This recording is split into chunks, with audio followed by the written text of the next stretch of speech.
이번 시간은 청소년 지도방법론 제10장 청소년 진로 방법에 대해서 학습하도록 하겠습니다. 제10장 청소년 진로 방법은 급변하는 미래 사회와 직업 세계의 변화, 진로 지도의 기초 이해, 청소년 진로 발달 이론, 청소년 진로 지도 프로그램, 청소년 진로 지도 방법에 대해서 학습하도록 하겠습니다. 교재는 240페이지부터입니다.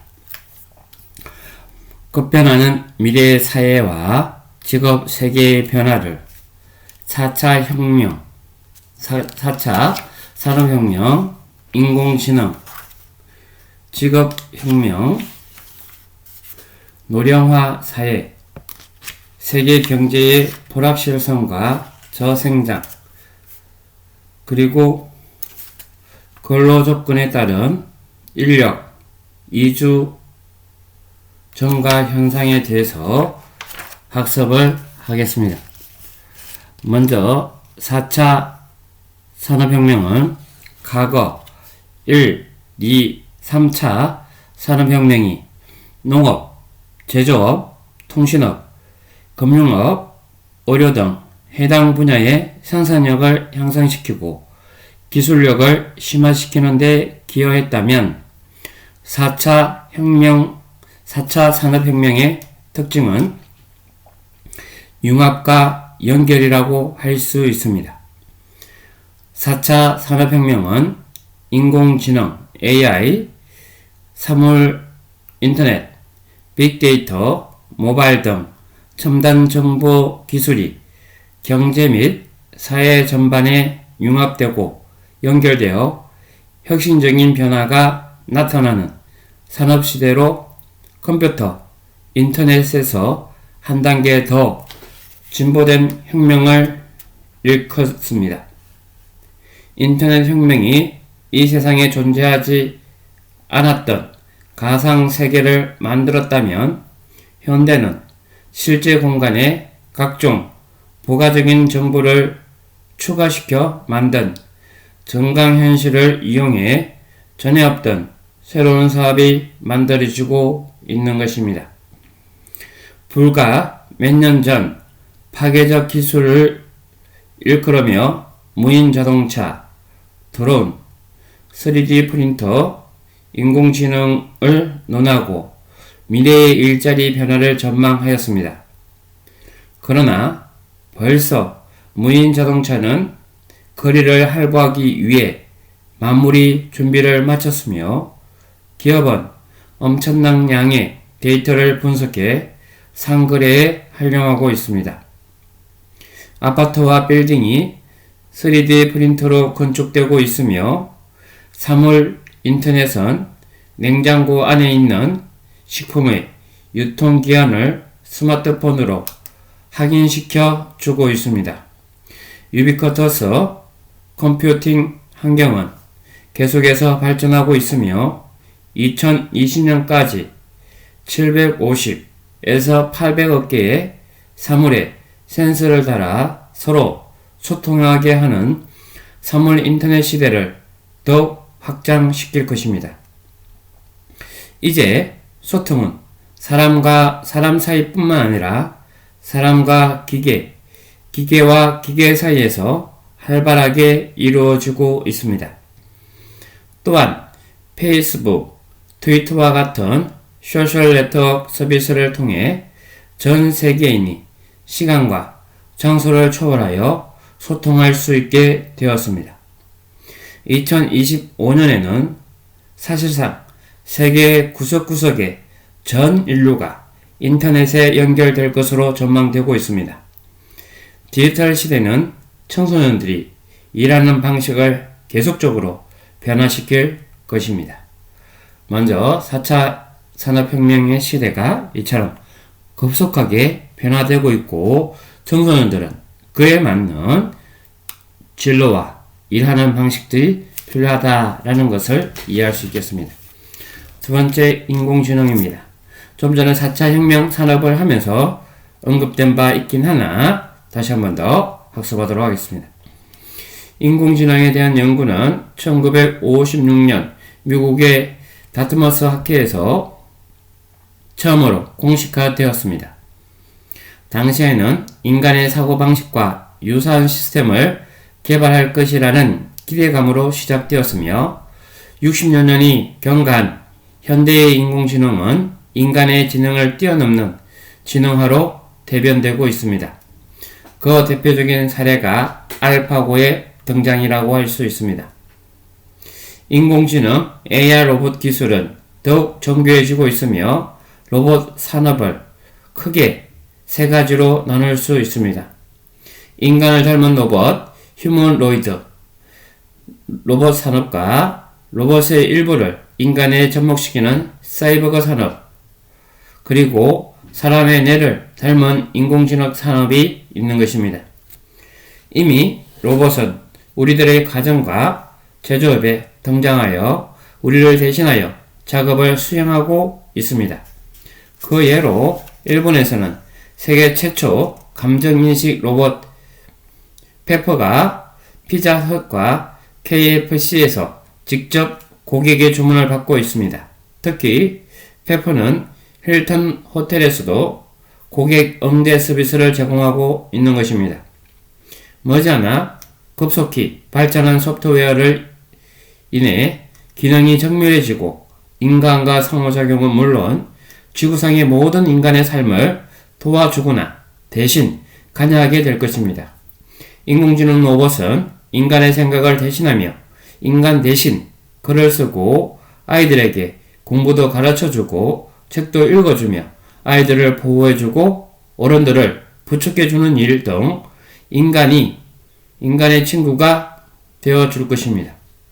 인공지능은 모든 산업에 결합되어 산업을 혁신하고 모든 제품을 더 빨리, 더 많이, 더 싸게, 더 좋게 만들어낼 것입니다.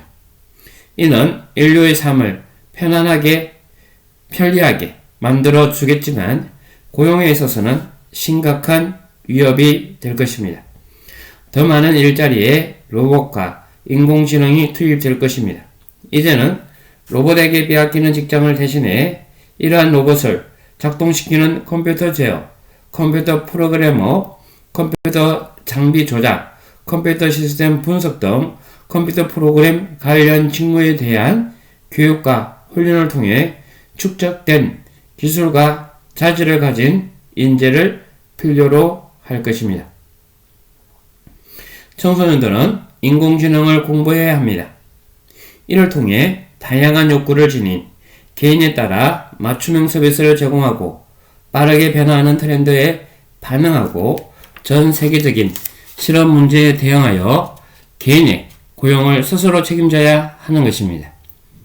자신의 전문성을 살려 각각의 프로젝트로 만들어 운영하는 1인 기업은 미래 사회에 더욱 필요해질 것입니다.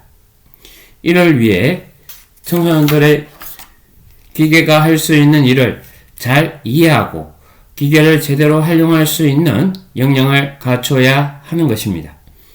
PC를 통해 게임을 하는 것뿐만 아니라 게임을 제작하는 프로그램을 익혀야 하는 일은 선택이 아닌 필수가 되었습니다. 세 번째, 직업혁명입니다. 현대는 발전한 IT를 중심으로 의료, 금융, 통신, 방송, 자동차, 조선, 건설, 섬유 등 전혀 다른 다양한 분야의 융합이 활발히 이루어지고 있는 것입니다. 최첨단 제품과 서비스 등의 대부분 ICT와 연결되어 있습니다. 이러한 첨단 기술 산업의 능력을 가소평가하거나 적절하게 대응하지 못한 사람들은 직무 부족임은 물론 일자리를 급속하게 잃게 될 것입니다. 미래학자들은 신기술이 계속해서 실업자들을 증가시킬 것이라고 예측하고 있는 것입니다. 하지만 일자리가 부족해지더라도 일거리는 부족하지 않을 것이라는 예측도 있는 것입니다. 왜냐하면 과학기술 발달로 소멸하는 직업들도 많지만 새로 변화와 기술에 따른 신규 직업들이 생겨나기 때문입니다. 다음 표 10에서는 로봇으로 대체될 가능성이 높은 직업과 미래 부상 기술 분야를 제시하고 있습니다. 오늘날 청소년들의 65%는 아직 생기지도 않은 직업에 종사하게 될 것입니다. 확실한 것은 미래에는 평생 한 직장에서 정규직으로 일하는 모습보다는 단기 계약직이나 시간제 근로로 매번 새로운 삶이 투입되어 다양한 직장을 거치고 일하게 될 것입니다. 오늘날 미국의 직장인은 평생 11개의 일자리를 거치는데 앞으로 한 사람이 거쳐야 하는 일자리가 더 많아지고 개인은 한 번에 여러 가지 일을 동시에 수행하는 경우가 많아질 것입니다. 따라서 청소년들에게 의사소통 능력, 창의력, 비판적 사고력, 협업력, 적응력, 회복 탄력성, 그리고 지속적으로 배우려는 사고방식을 기를 수 있도록 교육해야 하는 것입니다. 표 10-1 직업의 변화에서 실제 미래에 사라질 가능성이 높은 직업은 텔레마케터, 데이터 입력 관련 직업으로 디지털 경제입니다. 이 디지털 경제가 미래 부상 기술로서는 가상교육, 원격 근무, 전자정부가 여기에 해당됩니다. 에너지 환경으로서 법률 서비스, 제가 잘못 봤네요. 그죠? 직업 변화로서 가장 먼저 없어질 것은 텔레마케터, 데이터 입력 관련 직업. 세 번째, 법률 서비스, 재무 담당 직원, 설문조사관, 물건을 분류하는 사람, 행정업무 담당자 및 관리직, 회계격리 담당자, 보험회사의 사무직, 은행, 우체국 창구의 직원, 제자재 행정관, 비정부의 행정관, 도서관 사서, 조립 수리기술자, 목수, 교환원 및 콜센터 직원, 섬유산업 종사자, 회계사, 접수 담당자, 화물배송 사업의 회사의 사무원이라고 되어 있습니다. 즉, AI가 대신 할 수 있거나 ICT 기술을 이용해서 할 수 있다라는 것이고, 다만 미래 부상할 수 있는 분야로서는 디지털 경제와 에너지 환경, 정보통신, 제조 및 로봇 공학, 바이오 및 의학, 우주, 운송 등을 이야기하고 있습니다. 운송에는 연료전지 자동차, 진행형 자동차, 하이브리드 자동차, 전기자동차, 극초음속 비행기 등이 운송이고요. 우주에는 우주관광, 달 개척, 인류의 화성 정착, 태양광, 인공위성 이런 것들이 우주에 관련된 내용들로서 새로운 신기술들이 일어날 수 있다라는 것입니다. 예. 세부적인 내용은 교재 243페이지를 보시고 미래 직업에 대해서 관심을 가지시면 좋겠습니다. 새로운 일을 수행하는 데 필요한 기술의 종류는 끊임없이 늘어나고 인공지능, 가상현실, 증강현실, 빅데이터 등 다양한 ICT 등장으로 사회 변화를 더욱 급격하게 빨라질 것입니다. 하지만 기술의 발전에도 청소년들이 할 일이 여전히 남아 있습니다. 미래학자인 엘빈 토플러는 21세기 문명을 읽고 쓰지 못하는 사람이 아니라 배우지 못하고 배운 것을 잊어버릴 줄 모르고 다시 새롭게 배우려 하지 않는 사람들이라고 했습니다. 다시 말씀드리면 21세기 문명은 읽고 쓰지 못하는 사람이 아니라 배우지 못하고 배운 것을 잊어버리지 못하고 다시 새롭게 배우려 하지 않는 사람들이라고 이야기하고 있다는 것입니다. 청소년들은 변하는 시대에 발맞춰 자신들이 겪는 변화를 정확하게 인식하고 능동적이고 적극적으로 대응하고 적응하는 자세가 요구된다는 것입니다. 일자리 자체보다는 변화하는 노동의 성격을 이해하고 새로운 기술을 배우는 교육 과정에서 적극적으로 참여하는 태도가 필요한 것입니다.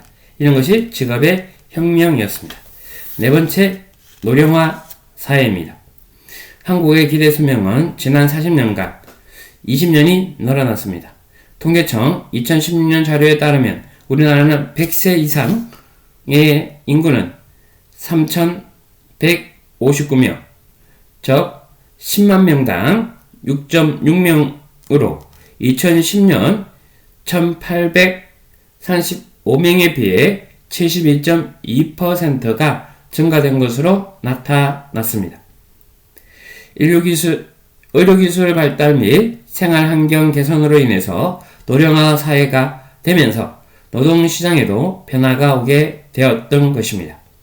현재와 같은 추세가 계속된다면 우리나라 인구는 2040년에 3명 중 1명이 노인이 되는 초고령 사회가 되는 것입니다.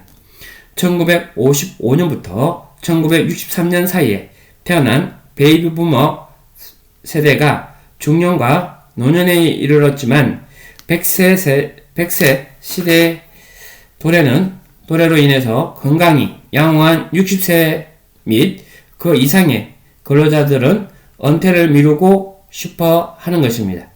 그리고 여전히 이를 통해서 삶의 의미와 목적 그리고 정체성을 확인하고 싶어 합니다. 이처럼 일을 하고 있는 60세 이상의 사람들로 인해 청년 노동자들은 노동시장의 접근 시기가 더 늦어질 것입니다. 또한 이 같은 인구 구조 변화로 청년층의 유능한 직업에 대한 집중보다는 중년과 노년에 필요한 적합한 직업들이 더욱 개발되고 활성화될 것입니다. 구체적으로 박영숙과 제리 콜린은 스마트 간병 및 의료산업, 간병 로봇산업, 고령자 식품산업, 실버 여행업, 라이프 엔딩 산업, 고령자 전용 주택 및 리폼 산업, IT 농업 등을 고령화 시대의 새로운 산업 및 일자리로 제시하고 있는 것입니다.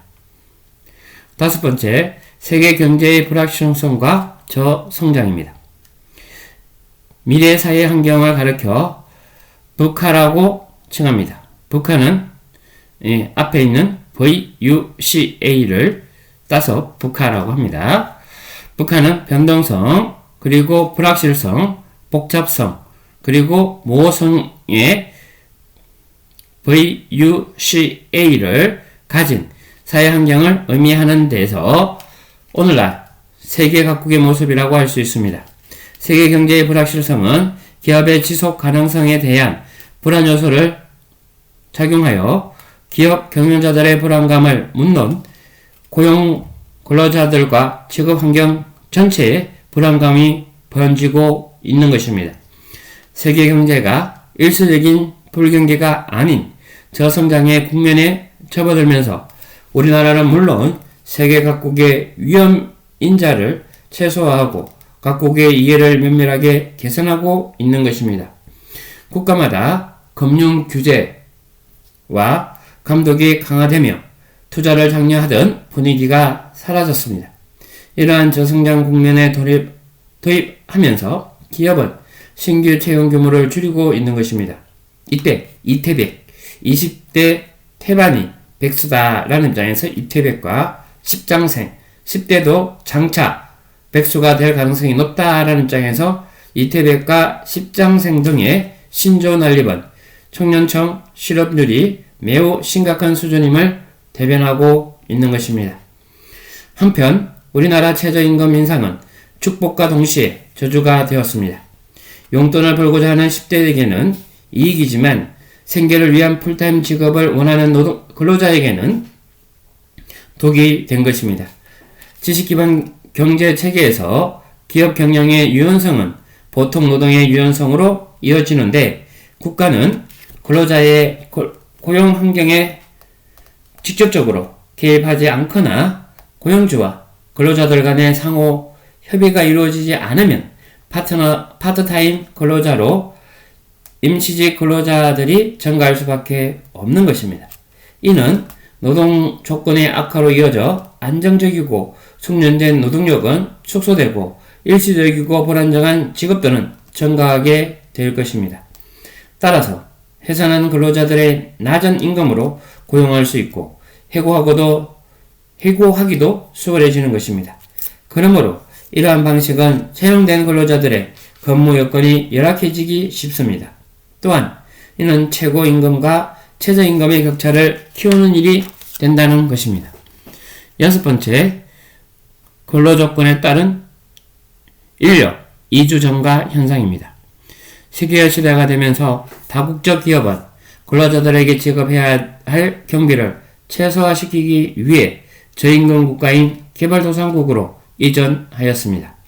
하지만 오늘날에는 기업이 해외 생산 라인을 갖추지 않더라도 제3세계에서 들어온 인적 자원들을 값싼 임금으로 고용하기도 합니다. 우리나라에도 현재 130만 명 이상의 이주 노동자들이 거주하고 있는데 매년 약 11%씩 꾸준히 증가하고 있는 것입니다. 현재 우리나라는 고학력, 저출산, 고령사회 그리고 저성장 시대의 소비 위축이 발맞추어 저임금 일자리에 고용할 근로자들이 더 이상 자국 인력으로 충원할 수 없게 되었습니다. 반면 국가 발전과 경제 성장을 유지하기 위해서는 인재들이 좋은 환경과 여건에서 일할 수 있도록 해야 함에도 불구하고 우리나라의 열악한 처우에 인재들이 해외로 이주하고 있는 것입니다. 미국이 영국을 제치고 세계 최고의 강국이 된 것은 유럽과 아시아에서 최고의 인재들을 계속해서 받아들였기 때문입니다. 미국은 외국인 이공계 학생들이 석사 이상 학위를 취득하면 영주권을 받는데 용이하도록 하였습니다. 그리고 중국은 좋은 인재들을 영업하기 위해 미국 금융위기가 발발했을 때 월가에서 탈출당한 인재들을 대거 스카웃하면서 국제금융 인프라를 순식간에 향상시켰습니다. 그뿐만 아니라 중국은 과학기술 발전에 투입하는 예산을 매년 20%씩 늘리고 있으며 과학기술 인력 충원의 저변도 두텁습니다. 현대사회는 창의적 문제 해결 능력을 갖춘 인재들이 필요하고 사회가 필요로 하는 능력을 갖춘 근로자 그리고 규모에 맞는 노동 인력을 확보하는 것은 우리나라 직업세계의 과제라고 할 수 있는 것입니다. 금방 학습한 것은 급변하는 미래 사회에서 직업 세계의 변화를 학습했습니다. 현재 도래하고 있는 내용은 4차 산업혁명과 인공지능, 직업혁명, 그리고 노령사회, 세계 경제의 불확실성과 저성장, 인력 이주 증가 현상들이 지금 급변하는 미래 사회 가운데에서 벌어지고 있고 직업 세계가 변화될 수밖에 없음을 다시 한 번 더 생각하게 되는 시간이 됩니다. 다음은